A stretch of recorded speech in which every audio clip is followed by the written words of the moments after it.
நிறைய பேத்துக்கு ஆண்டாளுக்கு பயப்படுற பயம் கூட ஆண்டவருக்கு உள்ள பயம் இல்லை. ஆண்டாள் நான் சொல்றது உடனே வேற தெய்வத்தோட பேர் நினைச்சிடாதீங்க. உலக மனுஷர்களை பார்த்து சொல்றேன்.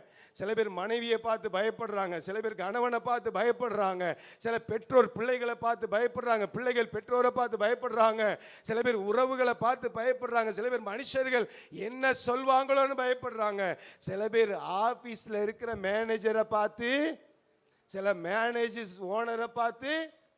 அந்த பயம் கூட யார் மேல இல்லை? பக்கத்தில் இருக்கவங்களை பார்த்து கேளுங்க, இருக்கா?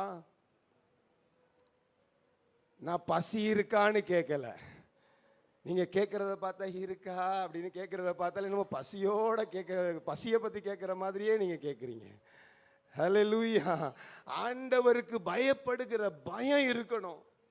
நடுக்கத்தோடு அவரை சேவிக்கணும்னு சொல்லி பரிசுத்த வேதாகமத்தில் வாசிக்கணும்.